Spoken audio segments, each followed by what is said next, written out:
Hello guys, familiar ba kayo sa World App? Yung cryptocurrency na tinatawag nilang World Coin o yung World App na mismong Irish Eye ninyo ang i-scan dito sa orb. Pero bago nga pala yan, eto nga pala, yung mga video ko, yung nagpa-appointment ako malapit sa lugar namin dito sa Arienda.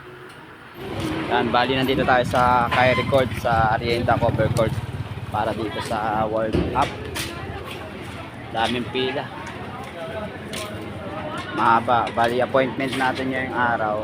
Titignan natin yung process kung Anong paano. oras kayo, 10? Haba ng pila niyan. 10:15 pa kayo? Tatanong tayo dito sa loob Tutum ako. para malaman natin yung proseso. Yan yung pila ng World Up. Yan, World Up. Mga appointment na to for scheduling dito sa Arienda Taytay. Kasi meron silang bago ditong Hello po. lugar. Kapasuyin naman po daw sa motor po na nakakala. Ito yung bagong application ngayon na pwede kang kumita ng pera sa halagang 1.4 to 1.5. Depende yun sa palitan ng dollar kung magkano ngayon. Bali, ang pila ng World Up ngayon ay napakahaba. Aantayin lang natin itong matapos hanggang sa makapunta tayo sa harapan. Yan, nandito na tayo sa harapan. Ito na yung mga kasama natin. Yung iba nakapila na.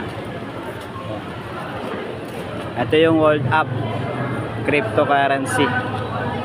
Sayang din. Ito yung nababiral ngayon sa mga ano. At nabalita na rin sa News 5 tsaka sa Jessica Soho. Itatry din natin para ma-confirm natin kung legit o hindi. Camera. Kinakapture po ng orb ang mga unique iris pattern ng ating mga mata. Kung saan pinaprocess mo ito na nagiging iris code na nagiging world ID na ibinibigay po sa atin. So in short, ang orb pa napaprocess para tayo mabigyan ng world ID. Pero ang ating mga world ID ay galing talaga sa ating mga yan. Yan, ito yung tinatawag nilang orbs. Yan tayo magpapaskan ng Irish natin. Yan, dito sa mga orb na yan. Yung bagong World Up. Yan, bali tapos na tayo dun magpa-verify. Na-verify naman yung account natin. Bali, dumating tayo dito 9:50. Ngayon, anong oras na? Alas 11:09. Bali, isang oras din tayo nag-antay sa loob. Then, na-verify tayo. Yung iba nahihirapan mag-verify sa mata dahil nagkakaroon ng problema dun sa scanner, dun sa may orb. Pero ngayon, nag-try ako ng 3 beses. Sinubukan ko, edi okay na. Bali, isang oras lang tayo mag-aantay dito. Then, mag-aantay tayo ng 24 hours para ma-withdraw natin yung World Coin. Yun lang at maraming salamat po. At after ko nga magpa-scan ng aking iris dito sa tinatawag nilang orb, yung magi-scan ng iris ninyo, ito.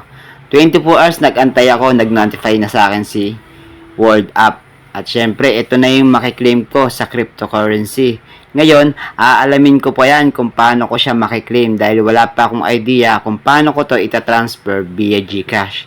Ngayon, malaki daw ang palitan ngayon kaya malaki ganyan nakuha ko, 61.53. Ita-times yan sa 30. Yun ang sabi nila. Kaya good luck guys. Sana maklaim natin to para mapatunayan ko sa inyong legit.